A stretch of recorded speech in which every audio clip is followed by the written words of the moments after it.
Dear students, discussion हो रही थी मियोसिस की स्टेजेस पे। तो जब सेल एस फेज़ से एम फेज़ में आता है, मियोटिक फेज़ स्टार्ट करता है, तो वो एक्चुअली कौन सी स्टेज में एंटर होता है? Meiosis 1,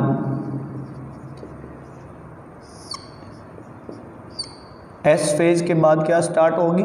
meiosis 1। मियोसिस 1 कहाँ से स्टार्ट होगी? कैरियोकाइनेसिस 1। कैरियोकाइनेसिस 1 कहाँ से स्टार्ट होगी? प्रोफेज 1। और प्रोफेज 1 कहाँ से स्टार्ट होगी? Now this prophase 1 begins with leptotene. So cell S phase से डायरेक्टली एंटर होता है लेप्टोटीन स्टेज में, यानी जिस फिनोमिना को यहाँ हम डिस्कस करने जा रहे हैं उसका नाम हमने रखा हुआ है leptotene, of prophase 1, of karyokinesis 1, of meiosis 1। ये कैसी स्टेज है? इसमें कौन सी चेंजेस आती हैं इस डिप्लॉयड पेरेंटल सेल में जिसने अब मियोसिस करनी है? तो अब ये मैं डायग्राम साथ साथ ही बनाऊंगा ताकि एक सीक्वेंस कायम रहे, अलग नहीं बनाऊंगा। लेप्टोटीन सेल में जो क्रोमोसोम्स अपीयर होना शुरू हो जाते हैं। लेट अस सपोज के ये एक एनिमल सेल है और ये उसका न्यूक्लियस है और ये इसके दो पेयर्स हैं सेंट्रियोल्स के, जो न्यूक्लियर मेम्ब्रेन के पास ही हैं अभी, और पोल्स एस्टेब्लिश नहीं हुए। अब चूँकि यहाँ आपने बार बार वो ये सेल्स बनाने हैं, तो इस टॉपिक को करने की खातिर याद रखनी मेरी बात, आपके पास कंपास होनी चाहिए ताकि आप न्यूक्लियाई और सेल्स सही सर्कल में बना सकें, मेरे जैसे नहीं बनाने। अच्छा, ये न्यूक्लियस है, इसको लेप्टोटीन कहते ही इसलिए हैं कि इसमें लेप्टो मीन्स रिबन, जैसे फीता होता है कोई भी, तो यहाँ क्रोमोसोम्स रिबन शेप नज़र आना शुरू हो जाती है, जैसे फीता होता है उस तरह के क्रोमोसोम्स थिन थ्रेड्स की फॉर्म में कंडेंस होते हुए, बनते हुए अपीयर होना शुरू हो जाते हैं। अब यहाँ हमें क्रोमोसोम्स में फ़र्क भी शो करना पड़ेगा। ये बात आपने अब फोकस करनी है, थोड़ी सी टेक्निक के साथ इस टॉपिक को हल करेंगे हम। देखो, पहली चीज़ जो हमने माइटोसिस में रूल आउट कर ली थी वो ये थी कि हम एक ऐसा सेल लेंगे जिसमें क्रोमोसोम्स ही दो हों, यानी 2 क्रोमोसोम्स वाला ही सेल लेना हम। अच्छा, 2 क्रोमोसोम्स वाला ही लिया है, एक क्रोमोसोम और एक दूसरा क्रोमोसोम, दोनों में फ़र्क शो करने की वजह, ये वजह थोड़ी टेक्निकल है लेकिन मैं इस पर डिस्कशन करता हूँ। आपने इसको ध्यान से मेमोराइज कर लेना है, लर्न कर लेना। हर जानदार में, एक डिप्लॉयड इंडिविजुअल में क्रोमोसोम्स के 2 सेट्स होते हैं। उसके पास ये 2 सेट्स कहाँ से आते हैं? क्रोमोसोम्स के ये 2 सेट्स उसके जाइगोट में उसके पेरेंट्स के गैमीट्स के ज़रिए आते हैं। अगर हम इंसान अपने इस जेनेटिक मेकअप पर गौर करें तो हमारे 46 क्रोमोसोम्स हैं, उनमें से 23 फादर से शेयर हुए जाइगोट में और 23 मदर से शेयर हुए जाइगोट में, और इस तरह बने ये 46। अब वो जो 23 मदर से और 23 फादर से आए हैं वो एक ही नेचर के होते हैं, उन पर जीन्स सेम ट्रेट्स के होते हैं, सिवाय आखिरी पेयर ऑफ क्रोमोसोम के जिन्हें एक्स और वाई कहते हैं, उनमें कुछ डिफरेंस होता है। बाकी तकरीबन तमाम क्रोमोसोम्स पे सेम लोकस पे सेम ट्रेट के एलील्स होते हैं, यानी फ़र्क नहीं है क्रोमोसोम्स, सिर्फ जीन्स का फ़र्क है। यानी हमारे क्रोमोसोम्स 23 ही हैं लेकिन उनकी कॉपीज़ 2 हैं ताकि उन पर अल्टरनेट फॉर्म्स रखी जा सके जीन्स की। अब वो जो 23 एक पेरेंट से आए हैं और 23 दूसरे से आए हैं, ये 2 सेट्स क्रोमोसोम्स के हमारे सेल्स में मौजूद होते हैं। क्योंकि जाइगोट में आए तो जाइगोट से हमारे अगले हर सेल में यही आते हैं। इतनी बात समझिए। अब ये इंडिविजुअल खुद एग या स्पर्म बनाने लगा, जैसे ही ये एग या स्पर्म बनाने लगा और खुद इसने अब ये क्रोमोसोम्स अगली जनरेशन को देने, तो इसके अंदर वो क्रोमोसोम्स जो एक एक जैसे होंगे वो बच्चों पेयर्स बनाना शुरू कर देंगे, वो इकट्ठे होना शुरू कर देंगे। मियोसिस और माइटोसिस में बेसिक फर्क ही है, यहां अकेला अकेला क्रोमोसोम बिहेव नहीं करता, यहां क्रोमोसोम्स जोड़ों की सूरत में बिहेव करते हैं। They work in form of pairs, they behave in form of pairs.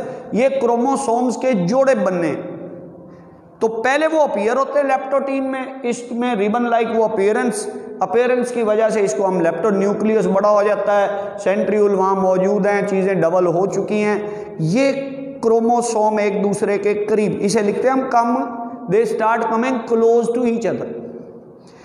इतनी बात समझ। अब एक दफा एक और तरीके से, एक और अंदाज से सुन। 23 क्रोमोसोम्स, 23 क्रोमोसोम्स का एक सेट हमारे पास डे 1 से जब हमारी बुनियाद रखी गई, जाइगोट बना जब हमारा, तब से एक सेट फादर से एक सेट मदर से आया हुआ मौजूद है। वो सेल्स में डिवाइड होते रहे माइटोसिस के। जैसे ही गैमीट्स बनने का टाइम आता है, अब वो अपने जैसे क्रोमोसोम्स ढूंढना शुरू कर देते। फादर का क्रोमोसोम मदर के क्रोमोसोम्स में से, वो 23 क्रोमोसोम्स में से हर क्रोमोसोम दूसरे 23 में से अपने जैसे को ढूंढना शुरू कर देता है।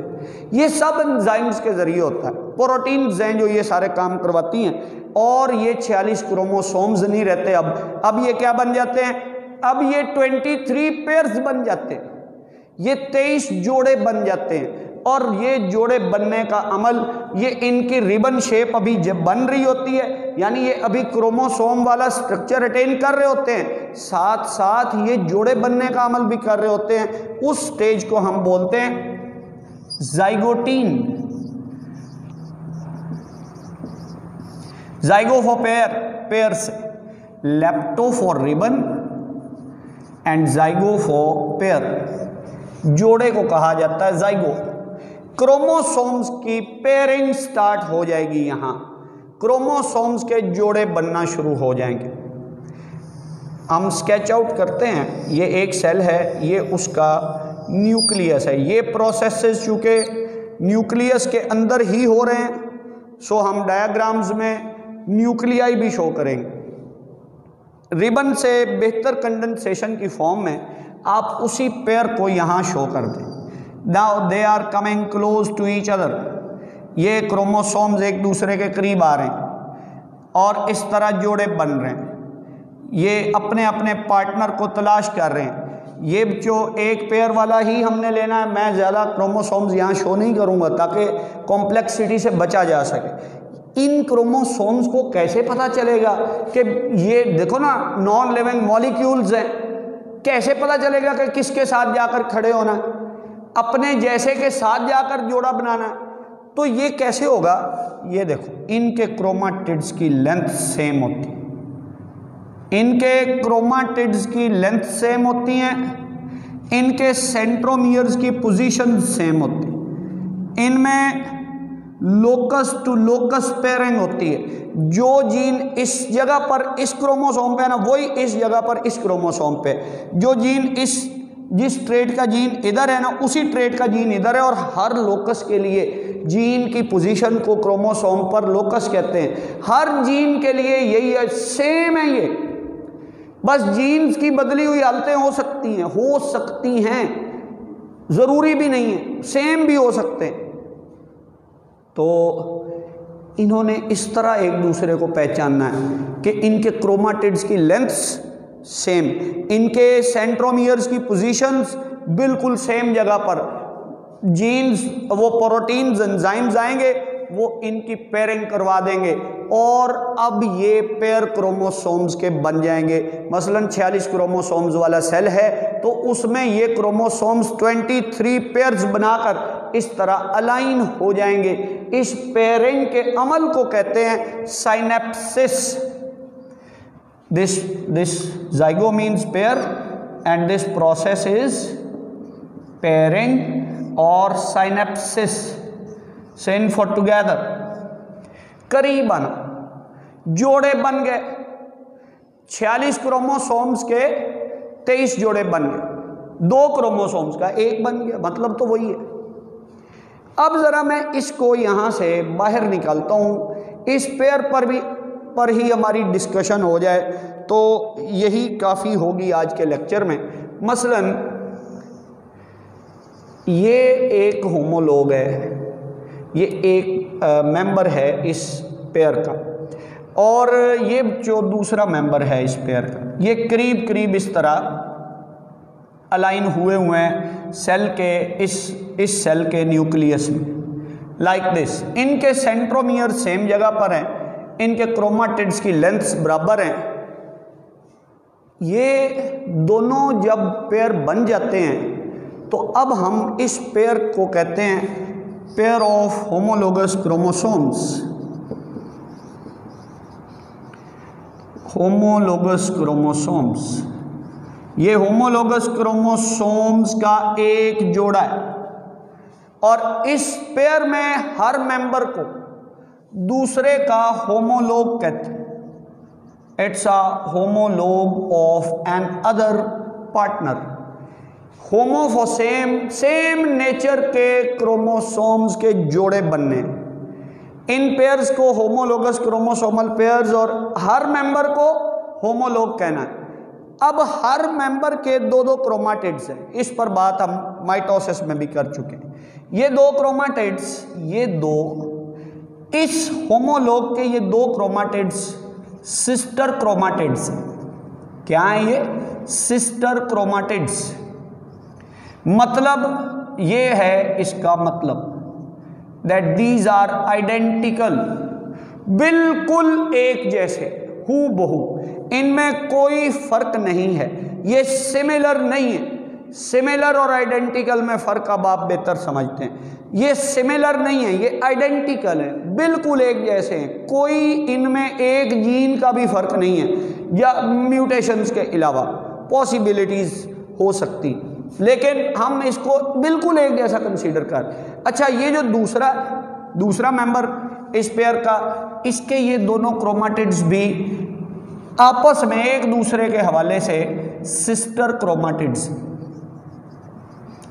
अच्छा, ये भी सिस्टर क्रोमाटिड्स का एक जोड़ा है, ये भी सिस्टर क्रोमाटिड्स का एक जोड़ा है, लेकिन इस होमोलॉग के दोनों क्रोमाटिड्स जो आपस में सिस्टर क्रोमाटिड्स हैं, इस होमोलॉग के क्रोमाटिड्स के हवाले से नॉन सिस्टर क्रोमाटिड्स, उसके हवाले से ये और ये नॉन सिस्टर है। अब मैंने इसको और इसको लेबल किया है, इस तरफ मैं इसको और इसको भी लेबल कर देता हूं, तो बात तो वही रहेगी। यानी एक होमोलॉग के दोनों मेंबर्स, दोनों क्रोमाटिड्स, वो दोनों क्रोमाटिड्स आपस में तो सिस्टर क्रोमाटिड्स है, लेकिन ये दोनों सिस्टर क्रोमाटिड्स उन दोनों सिस्टर क्रोमाटिड्स के लिए नॉन सिस्टर क्रोमाटिड्स। ये फर्क है जो इनके क्रोमाटिड्स। अब हर पेयर में 4 क्रोमाटिड्स हैं और हर पेयर में 2 क्रोमोसोम्स हैं।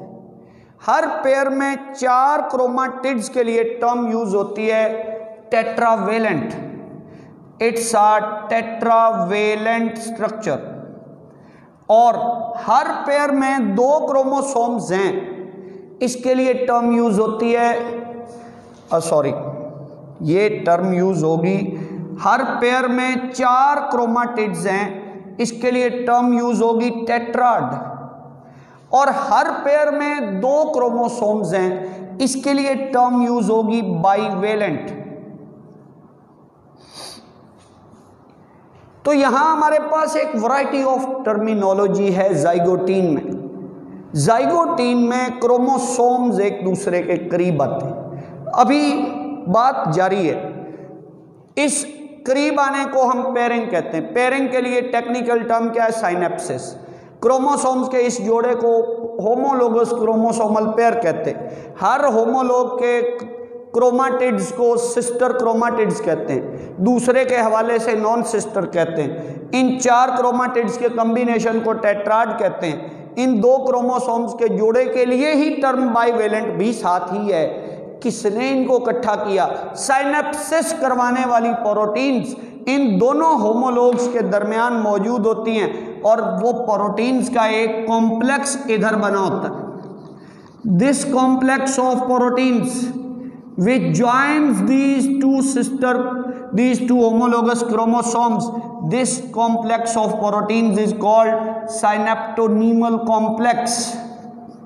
I think कि आप लोग इसका तर्जुमा या इसका मीनिंग समझ सकते हो। Synapto for synapsis, nema for thread. इन थ्रेड्स को इकट्ठा करने वाला कॉम्प्लेक्स, ये प्रोटीन्स की एक एग्रीगेशन है।